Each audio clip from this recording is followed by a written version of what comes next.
Hello, Royalists. It is Tom Sykes here, the Royalist, and I'm delighted to say that I'm here with Emily Andrews. Emily is one of Britain's most experienced and respected royal journalists, 15 years on the front line in the trenches, senior roles at The Sun, at the Mail on Sunday, major exclusives, many of them too many to count really to her name over the years. She's All right, also... enough, Tom, enough. It's fine. She's great. She's fantastic. What Hello, I love everybody. about Emily, I love her because she's so knowledgeable, but she's also a brilliant florist as well. I've actually just been in the garden. You've caught me in between mulching my acers, getting my compost. Just call me Catherine, the Princess of Wales. By the way, I have done gardening with her. I was just talking to my gardener all about the gardening I did with her. There we go. You see, there we go. We're here today. We're going to talk. We're going to kick off and see where we end up. But we're really here to talk about the Duchess of Sussex new interview in Harper's Bazaar, and it's quite a work. It's safe to say. Just to give you now, I know obviously lots of you watching are fashion people. I actually worked in magazines in America. Harper's Bazaar is not, it's definitely number 2 or 3. It's definitely not number 1. Like Vogue is number 1. Harper's Bazaar was sort of usually seen as maybe a bit more arty, maybe a bit less. A bit cooler? Yeah. I thought maybe a bit cooler. Maybe a bit less totally mainstream, I would say. Like Vogue was kind of super mass market. Harper's Bazaar was a bit more niche, bit more a bit more bougie, baby. It's gone up and down. Tends to go up and down with it. So it was really big with Glenda Bailey when she was the editor. You know, that was maybe its glory days. Also, of course, famously, Omid Scobie was the royal correspondent for Harper's Bazaar, which I think is a factor to consider as we consider this extraordinary interview. Now, I was going to mention that actually, Tom, because Omid and I were good friends. So, and I was thinking that maybe that was one of the reasons why she's gone with Harper's. I think probably the reason she's gone with Harper's is because she couldn't get Vogue myself. It's a super sycophantic interview, basically, all the way through. It kind of talks about how amazing she is. It's not unusual with magazines like this. They'd often, you know, I very much doubt that it's copy approved. Like, you can tell it's not copy approved because there's this incredible line in it, which we're going to get to in a minute. But it's generally sympathetic, and because often these magazines are more interesting getting the photos. Do you know what I mean? So, but there's this really jaw-dropping line. Yes, sorry, Emily. No, I just think she does look great, but we're going to get a little bit into the detail of the look that she's chosen and that was curated with, I'm sure, her and the production stylist on the shoot. But I do think it's a little bit of a departure, but I'm sure we'll talk about that later. It's quite an arresting picture of her on the front, I think. Yeah. Okay. Well, look, let's start with that. We'll get to this other thing later. So just so people know, we are going to get to this. If you're a reader of my Substack, this was what I honed in on last night. That she says the writer says the writer writes, "We're in a grand brownstone on the Upper East Side that belongs to one of Meghan's friends. When I enter, the house manager announces Meghan, Duchess of Sussex, even though we appear to be the only other 2 people in the house." Now, what I wrote was that obviously everybody loves a trumpeter announcing their arrival. But historically, like, you would get announced when you entered someone else's house. Like, you wouldn't have your own people go around announcing your presence in your friend's borrowed home. Tom, maybe you can help me. I didn't quite understand that piece of the article. So she's in. I assume she was in. I was assumed she was in the home of Misha Nunu, who she had stayed with before she had a baby shower ages ago. I think you're when right, she was pregnant with Archie. But I didn't quite understand what the writer was trying to say. The writer says the writer, the interviewer, the journalist, is in the brownstone. It's led in. A housekeeper. Yes. So Oh, and she led Meghan into the led room, in. and Meghan then is, you go. yeah, so sorry, because I didn't quite understand, so I had to reread it, and then I read your excellent Substack, and then I reread it again. So just to choreograph, the journalist enters the house. There's no one else there except the housekeeper and Meghan. The journalist knows that she's going to be meeting Meghan, but the housekeeper, he or she, leads the journalist through to a sitting room, or whatever Americans call a sitting room, and the housekeeper says, "Meghan, Duchess of Sussex." And you think the inclusion of this little vignette says quite a lot. I do think it says quite a lot, because I think that given that the whole article is about trying to talk about how she loves doing potluck dinner at her kids' school and how she's totally authentic and totally relatable, I think it's kind of weird to then go and stay with your friend and say to the housekeeper, "Oh, by the way, when you bring anyone in to see me, can you announce my formal title that was given to me by the British royal family, who I hate?" And like, I just think it's weird. I don't think the housekeeper woke up and was having their cornflakes and decided, "Do you know what I'm going to do? I shall announce Meghan, Duchess of Sussex, at every opportunity today." I don't think the housekeeper did that. I think that this was staged for the benefit of the journalist, to sort of remind the journalist to remind us that she is the Duchess of Sussex, and this title is so important to them. And it's a whole other issue that I've been reporting on all year about how William plans to take titles off them in the fullness of time. That's for another day. But I just felt that for an article where you're really trying to sell yourself as really relatable, really kind of authentic, using this word authentic over and over again, I just thought it was a really, really weird thing to do. And I think slightly it speaks to the arrogance of thinking that you're going to be able to approve the copy, that they're not going to put in a snide remark. And it just made me think, as a journalist, if I was going to include something like that, it's a sneaky way of saying, "Do you know what? I'm not going to totally be your bitch." Are you allowed to say that, Tom? I'm not sure you're allowed to swear like that. I had a slightly different take. I agree with your last point without the swearing.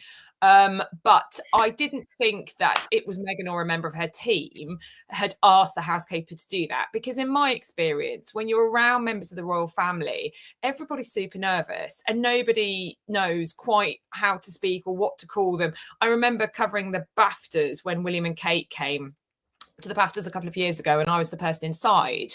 And Leonardo DiCaprio, Uma Thurman, some other massive A-list stars that even I recognise, because I'm not brilliant with popular culture, were on the front row. And Leonardo DiCaprio actually said to me, "Excuse me, I'm not going to try and do his accent. How do we address the royals?" So even the very, very A-list get slightly nervous and don't quite know. So for me, when I read that, I had to read it a couple of times just to understand, was that the housekeeper maybe just said like, "Oh, here she is," kind of thing. And it wasn't anything from her team. But I totally agree that the inclusion of that vignette by the journalist was considered. And I read it in the context of the other stuff that she had written, because I want to be positive about Meghan, actually, but she also included the bit about when they would go to lunch in this, I haven't been to LA, but they go to the lunch in this very snazzy Beverly Hills hotel. It's the place, the movers and the shakers.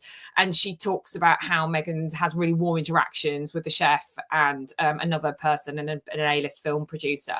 And it's very complimentary about Meghan. But the fact that she says, "Oh, we're put at this table, the three of us, me, Meredith, Meghan's head of comms, and the Duchess, so that we could see everyone and we could also be seen." I thought that was very interesting how she phrased that.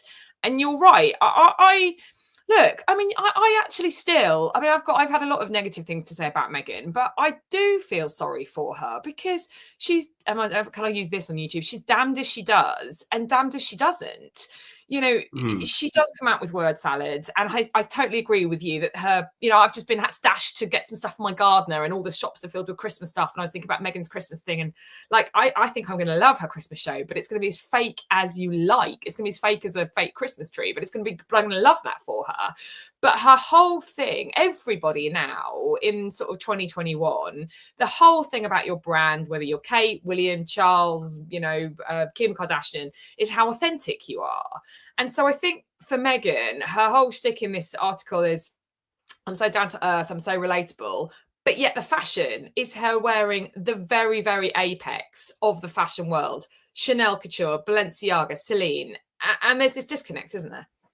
Yeah, absolutely. And I think that the other thing, Emily, that I feel about this that annoys me about this whole title thing and this whole hanging on to the title and using the title endlessly is that, I mean, certainly any of my friends who are titled who go and live in America or go and work in America would never dream of using their title. They wouldn't really use their title in the UK because they'd consider it quite embarrassing. Like, it was actually quite interesting. The Duchess of Jane Percy, who was interviewed the other day, you know, saying I would never use Duchess title in normal going about my business. And I think that it's particularly weird to use a British title when you are an American citizen living in the Republic of the United States of America. And it's interesting that, you know, Winston Churchill wrote on his American tour in 1929, titles count for nothing with Americans. He observed that Americans care little for the trappings of aristocracy and introduced himself everywhere as Mr. Churchill. That's the end of my Winston Churchill impression, you'll be glad to hear. Good.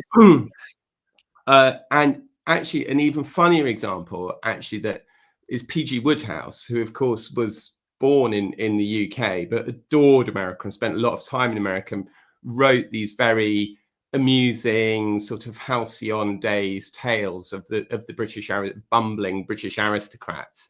And Lord Emsworth, of course, is one of his most famous characters, who sort of liked breeding pigs at his castle and was always wandering around in. Right. I love your factoids. I love your factoids on this. Well, Lord Emsworth, whenever he went to America, would call himself Mr. Threepwood, because, you know, it's just naff to go to America. I read your stuff.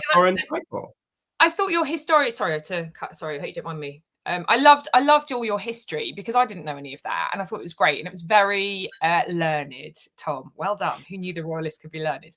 Of course you can, my darling. But I did wonder, actually, does that still pertain? I mean, look, I'm a Brit.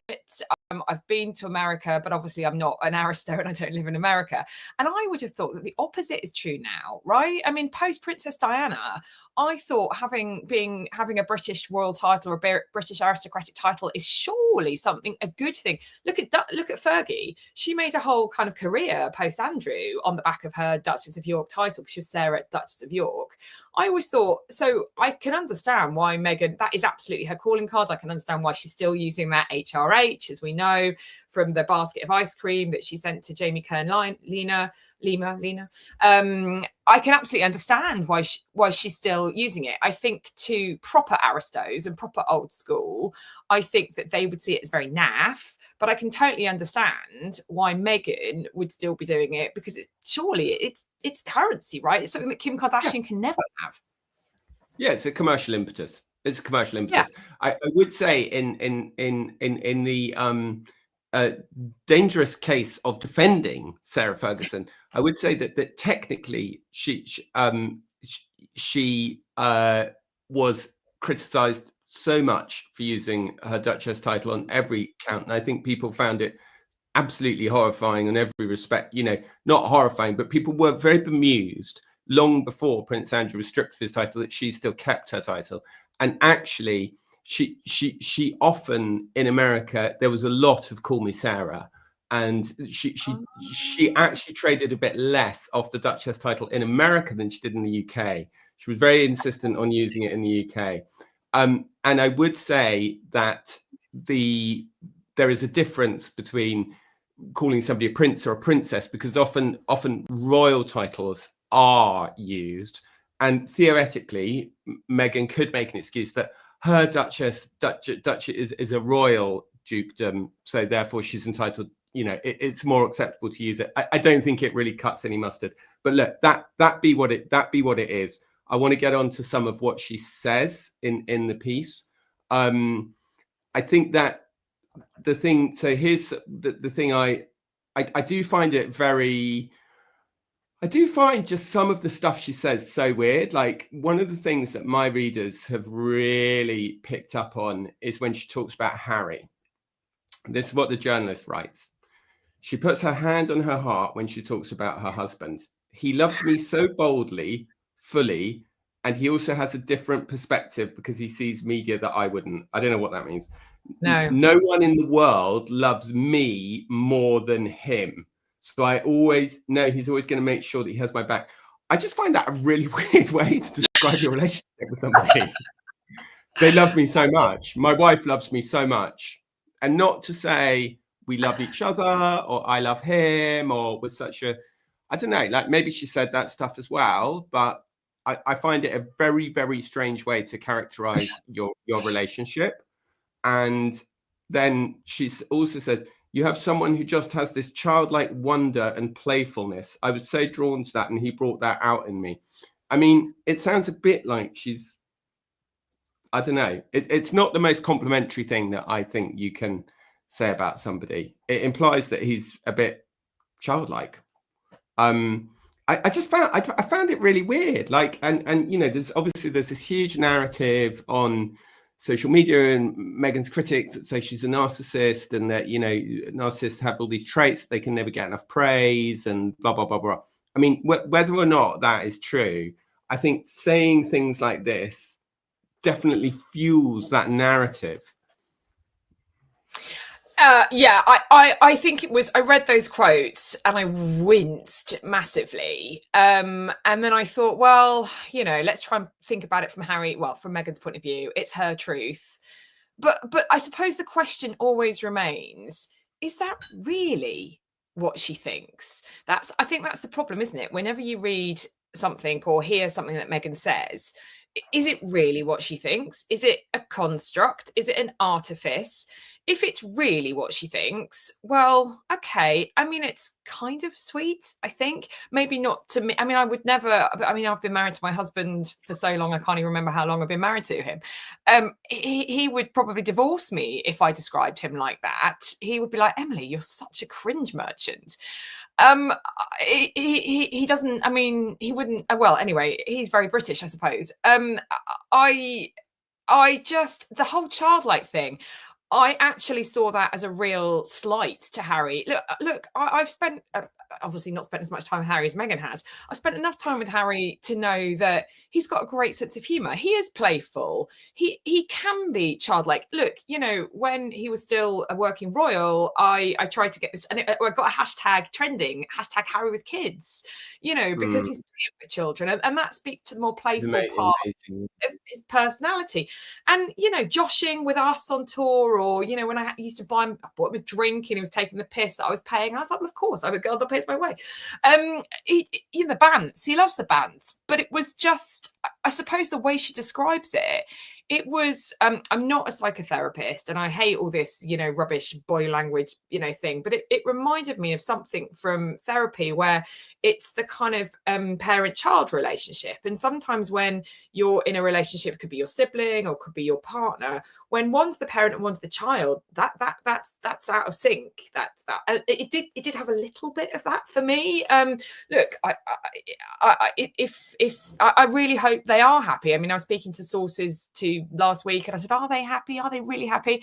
And they were like, yeah, genuinely they are. And I'm really pleased for them. And I hope that if what she's saying is true, we can all have partners who love us more than anyone else. But it makes you want to vomit a bit, doesn't it? It really does. And I think that it's just a really strange way to characterize your relationship with somebody. And it feels relevant to me because I think just given the context of it being Harper's Bazaar, the context of the relationship with Omid Scobie, the context of the relationship with these photographs, it doesn't feel like this interview is a series of gotcha moments, right? The interview feels broadly pretty fair, but there feels like some moments, more than fair, sorry, it broadly feels very sympathetic towards Meghan. But there seem to be these moments where the journalist can't quite get past the kind of nonsense that's going on around this person, whether that's having, you know, instructing your page effectively to announce their presence and to hammer home their title, their importance, their status, or whether it's making sure that you're sitting in a place where you could be seen, whether it's the fact, I thought it was very interesting that the journalist specifically mentions that Meredith Maines, her publicist, is with them, babysitting the interview. Very annoying as a journalist when you turn up and the PR is there. Massively. And I think very, very unwise of Meghan, because I think it makes you look, it turns journalists off. And a huge part of doing a successful interview is developing good rapport and trust with the journalist. And it always feels very fake when the PR person is babysitting. So I feel like throughout the interview, there are these little hints that maybe the writer, who's called Kaitlyn Greenidge, that maybe Greenidge isn't quite so on board with everything. And, American magazines have thousands of editors. I mean, thousands of editors, who rewrite everything, and everything goes back and forth 50 million times. And I wonder whether Greenidge fought to keep some of this stuff in that I think slightly gives the lie to the kind of nonsense, some of the nonsense that's coming out. First of all, I just wanted to say, because your excellent production staff at the Royalist have been putting up all these lovely pictures of Meghan, she does look amazing. I think she looks sumptuous and quite pared back, and that's obviously quite a decision on the sort of the pictures to go with the piece. It's quite a pared back style. This dress by Ferragamo is, if I pronounce that rightly, hope so, is beautiful. She is a very beautiful woman in real life, quite small and very slim, and she's lost she's lost all the baby weight, and she looks fantastic. Obviously she looked fantastic with the baby weight as well. And I thought the decision, and some of the pictures she looks makeup free. I don't think it is. I think it's that very clever no makeup, or sorry, yes, makeup, no makeup. Anyway, and it's obviously very good makeup. It's exceptional makeup. She looks fabulous. She does look fabulous. She looks doesn't maybe a little old, and sometimes she wears clothes that I think are a bit aging. Like I felt when she was at the Balenciaga show, that big white thing, it was a little bit, I can't remember the French phrase for it, isn't it? But it was a little bit aging and a little bit, I don't know. That could be it. Maybe she wants to look more grown up, less Hollywood actress, more female founder. But I think, going back to your point about, having your, your PR with you there, I've never done covered celebrities. I've never done sort of showbiz, but I had one experience with a showbiz PR, and they'd organised this interview, and then the interview had been done, and then I'd got a couple of good lines, and they were like, no, you can't have that. No, you can't have that. And I was like, I found that as a journalist. I was like, what?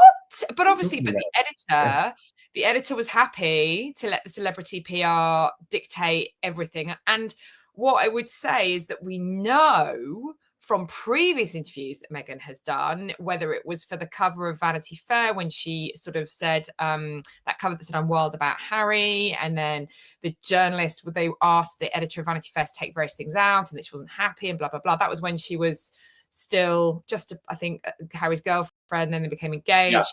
Obviously, that brilliant piece in The Cut, which is the magazine from New Yorker, when they moved to America, Alison someone. It was a very well written interview, because I think it was the first, it was post Oprah. Brilliant. It was such an amazing piece, and it was so ruthless. It was she obviously didn't like her. She didn't like Meghan. I thought she just didn't like her, and she found her fake. That was what. And patronising, and I think excessively patronising. And I think there was lots of stuff where Meghan seemed to assume that the journalist would just roll over and play ball and not report it, and said sort of stupid stuff that the journalist included, and good for her. I mean, it was an amazing, definitely the best profile of Meghan, I think, that's ever. I love this look. I love this all white look. And the other thing I should very quickly say, do you remember when Meghan complained that she couldn't wear bright colours? Or what did she say? No, she complained that she Had couldn't to wear wear. beige, had You to had wear to wear muted colours. beige and muted colours. That That is her criticism thing. has aged, that criticism has aged very badly, hasn't it? Because it's all she wears.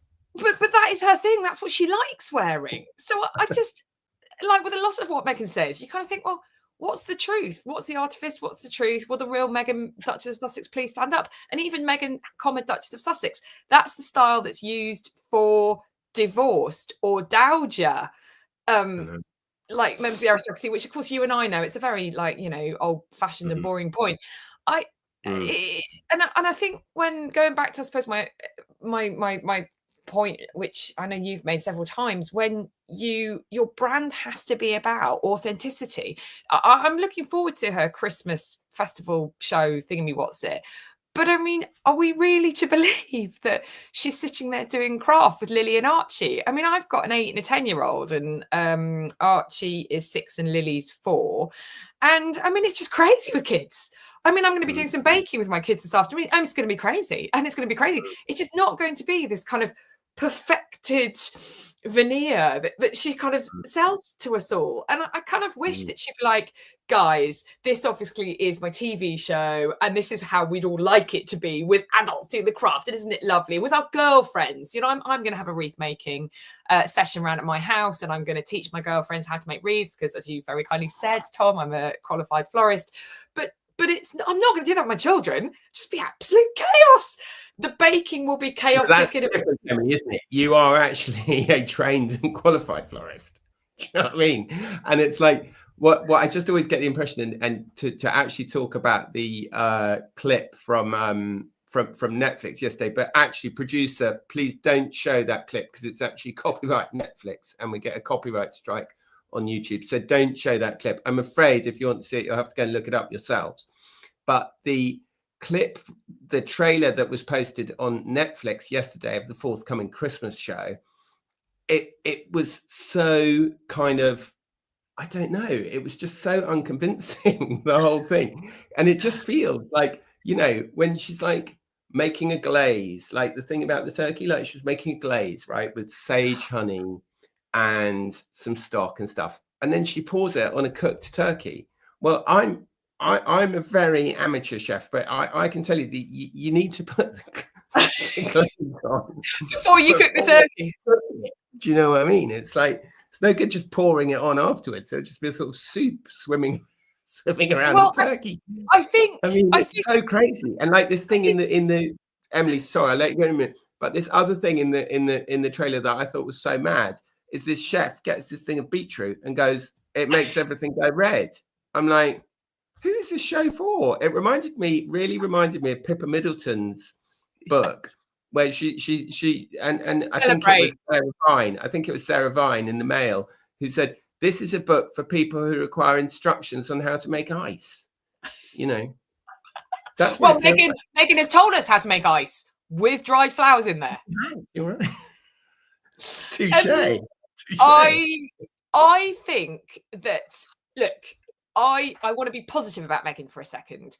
I think there are many people out there who can watch her holiday special, Christmas special, I know it's a holiday special, and can really enjoy. It's just kind of like, you've had a hard day at work, the kids have really annoyed you, you've tried to, like, you've thrown some money at your Christmas presents in the, you know, in the Amazon Black Friday sale, and you just want to switch off, and it's an hour, or how long it's going to be, an hour and a half of just kind of you ultra processed food for your eyes. You know, it's got no nutritional content, it's very bland, it's very white, it's very bleached of any nutrients, but it's just a way for you to kind of switch off after a hard day.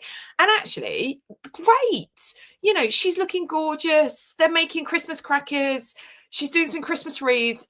Lovely. You probably don't have time to do that in your own life, because real life, right? Real life is hard, and we've all got stuff to do. And it's just an hour that you can, you know, just enjoy. And you might really watch it with your mates and just kind of enjoy, and just go, oh, maybe I'll buy some berries, and maybe I'll make a little thing in my kitchen. That'll be quite nice. So I think for that, great. It's just kind of guilty pleasure, and it doesn't require anything of you as the viewer. But I suppose she's also trying to sell us her kind of view of perfection. What would be better actually is if I were advising her, which of course she would never take my advice, because I'm awful tabloid scum. If I were advising her, I would say, actually, show us some behind the scenes stuff, show some bloopers, show some things that didn't well, like, oh my goodness, because actually that adds to your conversation with your fans. And, you know, rather than this having to be kind of perfect thing all the time. But I think it speaks, going back to the titles thing, I think it speaks to her insecurity. I think we're all, like all of us, to a greater or lesser extent, have insecurities. And I think she's probably not as bulletproof as perhaps she makes out. And in that interview in Harper's, I think maybe she is as bulletproof as, maybe she's absolutely thinks she is amazing. But I genuinely can't believe that she does. And if she was just a little bit vulnerable and let us in a little bit and say, you know what, some of the criticism does hurt a bit, but I try not to read it. I try to get on. But even when she's done that in the past, she's been like, I am the most trolled woman in the world. It has to be that other, she takes it to that other level instead of saying, you know what, it's just a little bit, it can be difficult, but I try not to read it. I mean, it must be very tricky. It must be very, very tricky line for her to tread. I think that is complete. What part of what you say, I think is valid. That I think the show has a certain value as bland TV filler, right? I think that is legitimate. But I think that the problem with the show, with Meghan, with her brand, with everything, is this yawning authenticity crisis at the heart of it. And as you say, and as Tina Brown actually said, if Meghan made a show where it was her screaming at her assistants going, somebody get me a project that works instead of this shit, that would be amazing, right? Because it would be like the real Meghan. Wow. Right? And that's what I want to see. I've never seen Meghan lose her temper. Like, who is I've never seen her, like, there's a bit of snide, like Call Me Sussex or stuff like that. But like, I want to see, if you're going to sell me your lifestyle, like, at least have the decency to let me in and show me what you really like. Don't present this like sanitized, like nonsense version of yourself that is just completely, talk about white bread. I mean, it is so processed for ultra high processed food. I mean, it's a great analogy, Emily. Thank you. Say that it is like this is like, but I feel like Meghan now, the reason that her brand has failed, right? And it has failed. And the reason that everybody, that she is like the number one most hated celebrity in America on this recent ranker.com thing, it's not come out of the blue. It's not come out of the blue. It has come out of the fact that she just is perceived as being dishonest and hypocritical. I'm sorry, but it is. And we can all defend her all we like, and we can all say life's very hard. Well, life's very hard for all of us. Life is very hard for all of us. But the problem that Meghan has had throughout is that she has slagged off at the real core of it. The real core that I think people can see with their own eyes is that she spent a lot of energy saying how terrible the British royal family were, and she still trades off the title and the connections and everything that the British royal family give her. We all know that were it not for her connection with the British royal family, she would be nothing. Yeah, and that's the problem. And I think that British people saw that quite quickly. It took the Americans a bit longer. I think she's been very, I think, well, there was that Vanity Fair cover, wasn't there, at the beginning of this year? And that, for me, kind of hit the nail on the head. It was not an interview. It was a cut. They put them on the cover as like kind of American Hustlers, didn't they? And yeah. American Hustle, I think it was called. And I think she hasn't been very strategic. And I think and also it was a bit entitled, actually, to go to America and think that you could be these amazing TV producers. What qualifications did either of them have? I mean, she's acted in Suits. She was good actress, B-list actress, fine. Harry, no, has no experience being a TV producer. And that's what everybody wanted. Everybody wanted the royal chat, and they could have delivered that, but in a different way, in a different format, not so much of a win fest. Because I don't think you know American culture better than me. I don't think Americans like the whinging. They just think, well, hang on a second, you're hugely privileged people. Stop your whinging. And by the way, we love the Queen, and Charles is all right. You know, we'll maybe never forgive him for Princess Diana, but you know, he's okay. He's doing quite a good job. We love William and Kate. You know, William and Kate are really, really popular, and I think that must really, really annoy Meghan. Well, that's what I think, totally. And I think that actually, if they'd been properly strategic, and it was really interesting, the Real Housewives lady, whose name I've forgotten, but I'm sure somebody clever will remind us in our chat in a moment, was talking about Meghan this week and kind of saying, like, the branding is, she was saying like, what happened to, how come they're hanging out with the Kardashians? Like, what happened to George and Amal? Bethany Frankel, thank you. Thank you, Sabs. Oh, Sabs McDabs. There since the beginning, Sabs McDabs. I can tell you, you can't see these messages, but I can see them. No. Hello, everybody who's texting Tom. I can't see the messages. Oh my God, yeah. Some of you write some nice things about how brilliant Emily is, and I'll put them on the screen so we can see them. It's fine, honestly. What Bethany Frankel said that I thought was really interesting was like, why are they hanging out with the Kardashians? What happened to Amal and George? What happened to the Obamas? Those are this Bethany Frankel was saying, I want to hang out with George and Amal. I don't want to be hanging out with the Kardashians. But I think because they went down this road of grievance and of saying how awful the whole royal family were, you know, it forced people to choose, and it's a big decision to go to say I'm gonna get into bed with the people who are against the King of England, you know, who are against the monarchy, and I think that what I always thought that Harry should have done, and what I still think he should do, is do the most fabulous and brilliant documentary about Diana and about Diana's life and who Diana was, and that whole story. Because actually, if you read Spare, like the first third of that book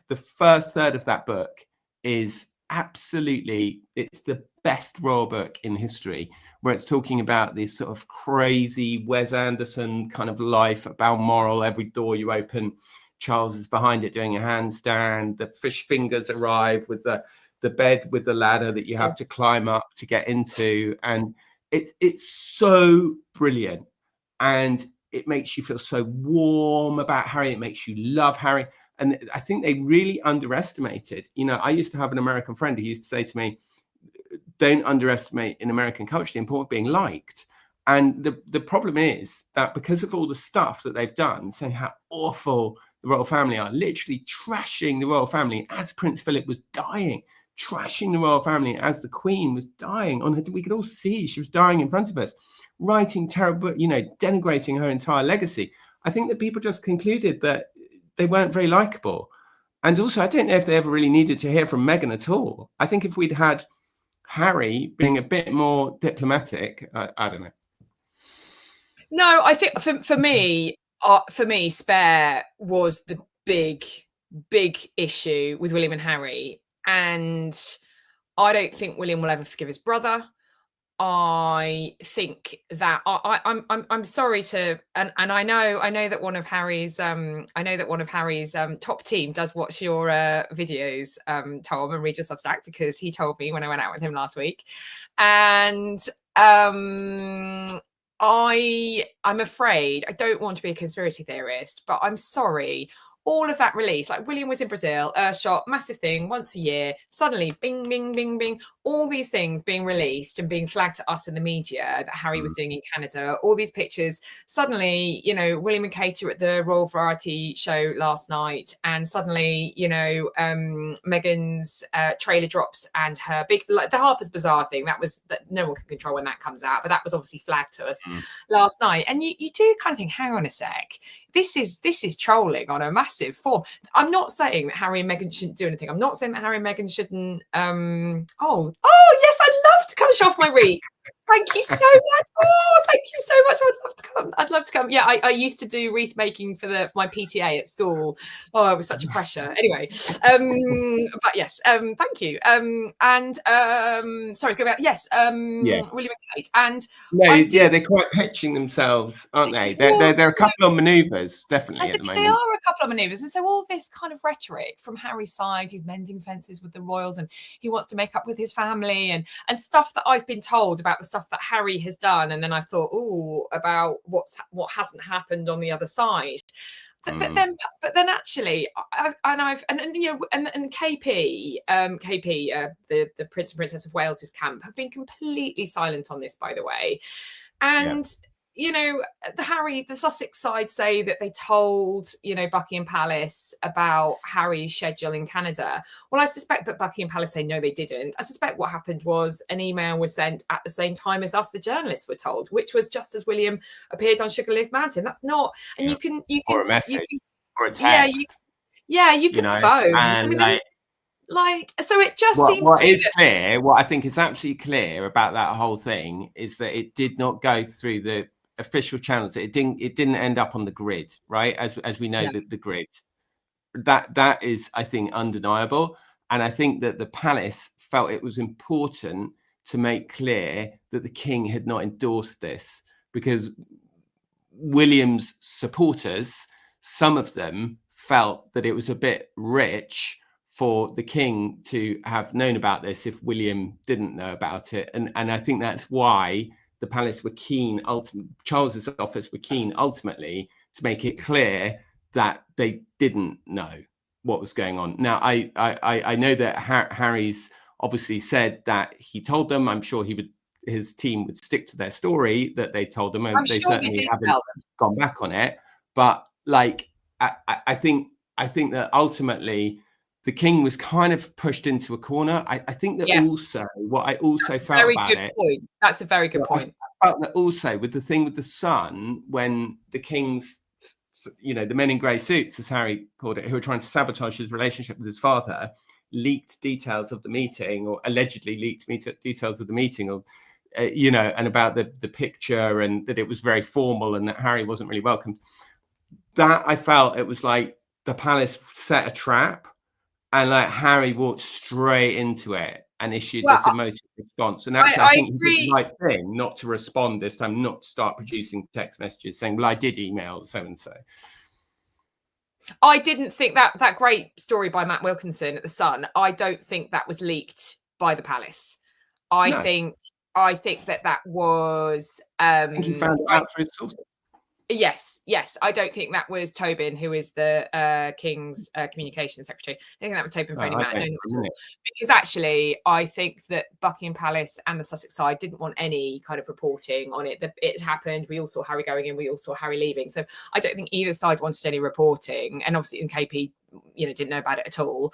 I think you make a very, and so that was just, I think the reaction to it, Harry's need to constantly react to things is, sorry Harry, I do love you, but Harry's need to constantly react to things is immature, is unstrategic, is just a bit petulant, and going back to what Meghan said about him, a bit childlike actually, because sometimes even if things are wrong, you just have to leave them. Or if things, if it was a picture of just your children, not the four of you, just leave it. It doesn't matter. Don't react.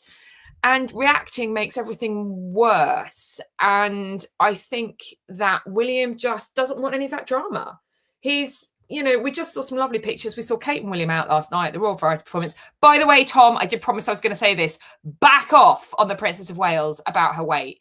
I just don't think anyone should be writing about a woman's weight when we don't actually know what underlying health conditions she may have, and also we don't know what type of cancer she had. Yes, she's in remission, she's cancer-free and in remission, which is amazing, but we don't know what is going on health-wise, and I just, sorry to be a bit feminist at you, but I just don't think we should be writing about a woman's weight. People can say what they want on social media, we can just ignore that. You and I are proper journalists, and I don't think we need to be that clickbait, and talk about that. But last night she looked amazing. They both look great. And I think that they're just ignoring all the drama. They're just getting on with what they want to do. It's really great to see her out, the Princess of Wales. You know, you look back at this year, there's some engagements that she's missed because she just didn't feel up to it. The Palace were very careful at the beginning of this year. Kensington Palace were very careful about sort of saying, we're going to sort of, you know, manage her events. You're not going to see loads of her. And they knew that that would probably engender a bit of criticism about her work rate, which has been criticised before by me as well, pre-cancer. But I think she's done brilliantly. So I know I've saved off slightly onto Catherine, but you know, that speech she gave this week was brilliant. And in the past, I've always thought her kind of love conquers all message and, you know, we've got to look after the children message has been a bit trite. But actually, her lived, to use a bit of a Meghan phrase, her lived experience of what she's been through, I think makes her message even more powerful. And when we see her out and about, all power to her. So I think Kate and William, because of everything they've been through, are just like, we're just going to continue. We're going to do us. Harry and Meghan, we're just going to ignore them. And I can't ever see, unfortunately, William and Harry making up. Sad though that No, is. I don't think it's going to happen in a million years. And I think especially not if they go around having their page announce them as the Duchess of Sussex whenever anybody walks into the room. I don't think that's going to help matters at all. But yeah, look, Emily, wow, thank you so much for joining the Royalist today. It's been great to have Emily here. Thank you, everybody. Could I please ask you a favour? I'm want to keep this channel going. The way for me to do it and to keep it free is really if I can keep the subscriber count growing. So please like, please subscribe, please use some of your valuable hype points to promote or whatever the heck it is on YouTube.